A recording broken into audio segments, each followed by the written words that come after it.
Manchester United's new 4-3-3 explained. Today we're going to look at the tactics, the statistics and player roles in Manchester United's new system under Erik Ten Hag. So Manchester United have been playing a 4-2-3-1 mainly under the Dutch tactician, with Fred starting low in midfield, Bruno Fernandes high, two wide players and a central number 9.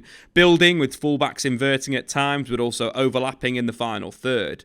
But I think the latest tactical tweak that Erik Ten Hag has made is going to lead Manchester United to being a far more potent attacking side, getting the best out of their forwards, but also allowing players like Sancho to play in attacking midfield. So Manchester United have switched it in recent weeks. I think the first game that we kind of saw this was when Bruno Fernandes was moved to a deeper position against Real Betis. So Manchester United appeared to set up in a very similar way, with Bruno in attacking midfield and Fred deep. But in fact, during the game, we saw something slightly different, where Fred was arguably the higher player and Bruno Fernandes was dropping into a number 8 position to pick up the ball from the centre-backs. This is going to get Man United far better playing out from the back, far better at moving the ball in the final third and thus creating more chances. For me, Bruno Fernandes is a player that you need to get on the ball. I don't think he's suited to Erik Ten Hag's number 10 position in the sense of, the best Ten Hag 10s I've seen operate high, drift around that number 10 area, whereas Bruno gets attracted to the ball a lot. And that's not a massively, bad thing in terms of the progressive stats over, his entirety of his time at Man United. He's progressed the ball and passed the ball more into the final third than any other Man United player. And that ability to pass and that ability to progress the play, vitally important, which is allowing Man United to be better on the ball. And I think that comes from this tactical tweak.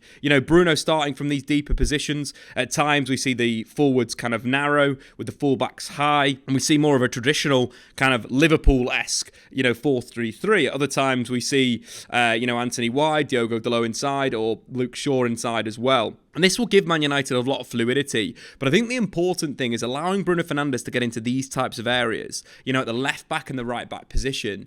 Over the years, Toni Kroos has been regarded as one of the best midfielders in European football. Do you know what his best trait is? Is picking up the ball in these kind of spaces behind the fullback and playing forward and breaking lines. And that's exactly what Bruno Fernandes has in his locker. What that means for Manchester United is that the progression will be a lot better. The United will be able to break lines a lot quicker. In terms of the defensive structure, usually you'll have 2 banks of 4 that are blocking those passes into midfield. But Bruno dropping to this deep position not only allows Marcus Rashford to potentially take a slightly narrower position with Luke Shaw in a more traditional fullback position with Diogo Dalot and Anthony inside, but it's options into feet. We're talking the likes of Fred into feet, we're talking Rashford into feet, Shaw into feet, with a connectivity around him. And it's this type of diamond shape that Man United are starting to do a little bit more. It's a classic Johan Cruyff shape. It's a classic kind of possession football shape. With Bruno Fernandes drifting to those positions, it allows him to have that ability to play through and then get into the final third. And that is the beauty of Bruno Fernandes. Arguably, he's the perfect 8 for Erik Ten Hag.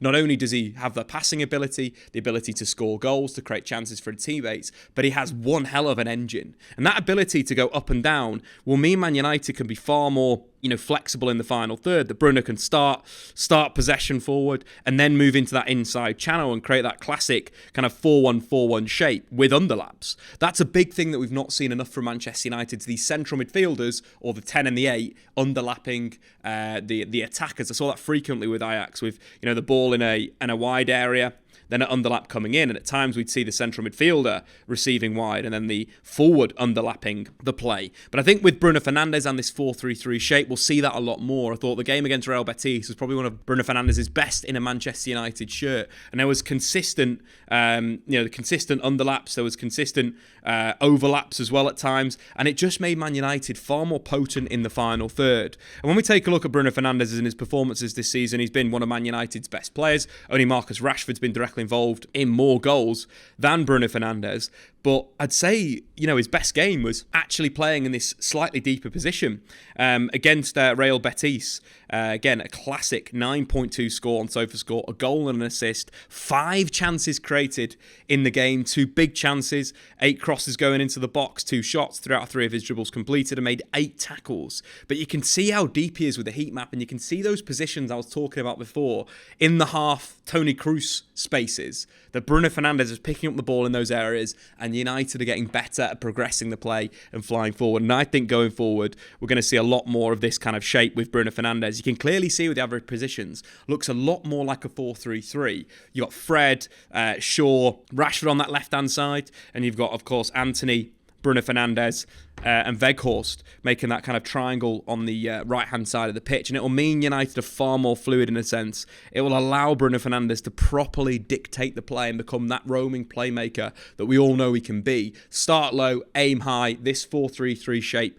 is going to get the best out of Bruno Fernandes. I think as well with that, obviously, the chance creation numbers are going to go up, which is all, of course, going to benefit one man, and that is Marcus Rashford. Marcus Rashford this season has been a man absolutely possessed. The goals, the assists, the quality in his finishing. If you look at his goal involvements this season in all competitions, he's got 36 goal involvements in all competitions, 27 goals and 9 assists in 44 games. One more goal involvement, it will be his best ever season at Manchester United. And his ability to put chances away for United, either as a number 9 or as a left winger, has been absolutely sublime, and it's a reason why United are kicking on. But I think in this 4-3-3, we'll see more chances for Marcus Rashford. And I think with that, we mentioned previously with Bruno playing deeper, this 4-3-3 shape allows Jadon Sancho to play centrally. We all know Sancho is supreme when he's got the ball at his feet, when he's got bodies around him to link with, to play 1-2s, to get into the penalty area and finish things off. One of the best goals he scored this season was that brilliant link play on the counter-attack with Bruno Fernandes, where he broke with the ball, slid Bruno in behind, then received the cut back and finished across his body with his left foot. Jadon Sancho is this kind of interior player, this inside channel player, this number 10. I think in this 4-3-3 shape, not only do you get Jadon Sancho to be closer to the wide players and closer to the 9, but you also have an inside pass to a Bruno Fernandes that's going to start deep and aim high. And that link-up will get the best out of Jadon Sancho. And this benefit of this 4-3-3 as well is that pressing and the aggression side of it, that Jadon Sancho, Bruno and Rashford and Anthony and Weghorst can press any team building up. And that's 5 players that can be aggressive with Casemiro holding. Casemiro is one of the best holding midfielders in European football. We've seen that. The crazy stat is he's been directly involved in 11 goals this season. Only Rashford and Bruno Fernandes in all comps have been directly involved in more.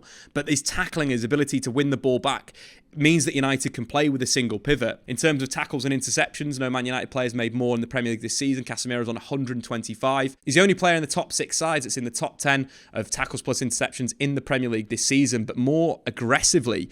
Only Lisandro Martinez has tackled more players whilst dribbling for Man United than Casemiro. His ability to clean up at the base of midfield is the reason why this 4-3-3 shape will work and will allow Man United to progress through. He ranks 2nd in the squad for tackles in the defensive third. He ranks 1st for tackles in the middle third and 3rd for tackles in the final third. His ability to regain possession means United can play this super aggressive 4-3-3 shape that will allow United to attack with pace, will create more chances, it'll have more width in the attack, and United will score more goals. And that's the exciting tide of Erik Ten Hag, always thinking. We thought that their tactics have moved on in certain ways and they've evolved again. Bruno Fernandes deep, Casemiro at the base, Jadon Sancho in number 10 and Marcus Rashford scoring all the goals under the sun. But anyway, guys, what have you made of Erik Ten Hag's 4-3-3? Do you like it? Do you like Bruno Fernandes playing a little bit deeper and progressing the play? Let me know in the comments below. Check out SofaScore and we'll see you next time.